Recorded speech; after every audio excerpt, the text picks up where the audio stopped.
అందరికీ నమస్కారం. Welcome to Telugu వలె. సమాజానికి ఏం పోయే రోగం వచ్చిందో తెలియట్లేదు కానీ ప్రేమించి పెళ్లి చేసుకొని పారిపోయిన వాళ్ళని చాలా మందిని చూసాం. కానీ ప్రేమికుడితో కలిసి తల్లిని చంపిన వ్యక్తిని ఈవెనే చూస్తున్నాం. హైదరాబాద్ నగరంలోని జీడిమెట్లలో దారుణం జరిగింది. 10వ తరగతి చదువుతున్న బాలిక ప్రియుడితో కలిసి కన్న తల్లిని చంపేసింది. మానవ సంబంధాలను ప్రశ్నార్థకం చేసిన ఈ సంఘటన స్థానికంగా కలకలం నేర్పుతుంది.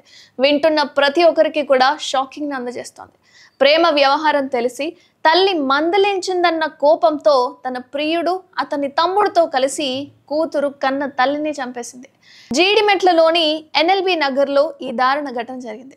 10వ తరగతి చదువుతున్న తేజశ్రీకి నల్గొండకు చెందిన పగిళ్ళ శివ అనే యువకుడితో 8 నెలల క్రితం ఇన్స్టాగ్రామ్లో పరిచయం అయిందట.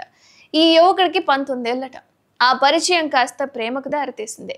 ఇక డీజే ప్లేయర్ అయిన శివ తేజశ్రీ ఫోన్లు మెసేజ్లతో ప్రేమలో మునిగిపోయారు. అయితే వీళ్ళిద్దరి ప్రేమ వ్యవహారం తల్లికి తెలిసిందే.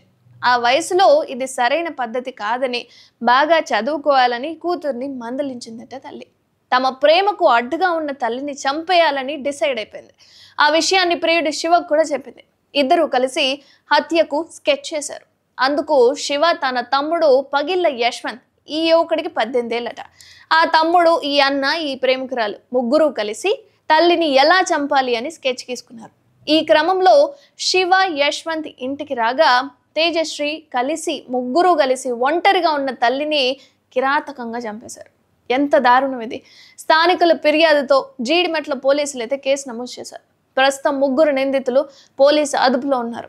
అయితే 5 రోజుల క్రితం తేజశ్రీ ప్రియుడితో కలిసి ఇంట్లో నుంచి వెళ్ళిపోయింది. ఈ క్రమంలోనే మైనర్ బాలికతో పాటు 2 అబ్బాయిలు నిన్న సాయంత్రం ఇంటికి వచ్చి చున్నీతో ఉరివేసి తలపై బాది అంజలిని హత్య చేసినట్లుగా పోలీసులు చెప్తున్నారు. చంపిన చున్నీని నిందితుడు నడుముకి కట్టుకొని పోలీస్ స్టేషన్కి వచ్చినట్లుగా పోలీసులు చెప్తున్నారు. అయితే ఈ ఘటనపై కేసు నమోదు చేసుకొని జీడిమెట్ల పోలీసులు అయితే దర్యాప్తు చేపట్టారు. ఇక తేజశ్రీ తల్లి అంజలి తెలంగాణ సాంస్కృతిక సారథిలో ఫోక్ సింగర్గా ఉంది. తొర్రూరు దగ్గర ఇనుగుర్తి స్వగ్రామం. కూతురే తల్లిని ఇంత దారుణంగా చంపేయడంతో ఆ కళా బృందంలో సభ్యులందరికీ కూడా షాకింగ్గా గురవుతున్నారు. ఇక అంజలి మృతితో కుటుంబ సభ్యులు కన్నీరు మున్నీరుగా విలపిస్తున్నారు. 5 రోజుల క్రితం తేజశ్రీ ప్రియుడితో కలిసి ఇంట్లో నుంచి వెళ్ళిపోయింది. ఈ విషయం గురించి పోలీసులకు ఫిర్యాదు కూడా చేసినట్లుగా కుటుంబ సభ్యులు చెప్తున్నారు. నిన్న సాయంత్రం 5 గంటల సమయంలో చిన్న కూతురు లేని సమయంలో పెద్ద కూతురు ప్రియుడితో కలిసి హత్య చేసినట్లుగా చెప్తున్నారు.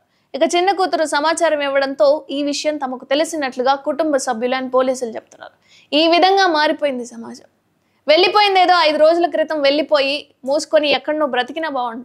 ఇక తన జీవితం ఏందో అని వదిలేసినా లేదా పట్టించుకునే ఆ తల్లి బాధ ఏంది అనేది తెలుస్తుంది. కానీ తిరిగి వచ్చి ప్రియుడితోనే కలిసి చంపేస్తుంది అంటే ఆమె ఆలోచన ఏంటి అనేది, సమాజం ఏం నేర్పుతుంది అనేది తెలియాలి. మీరే అనుకుంటున్నారు? కామెంట్ చేయండి.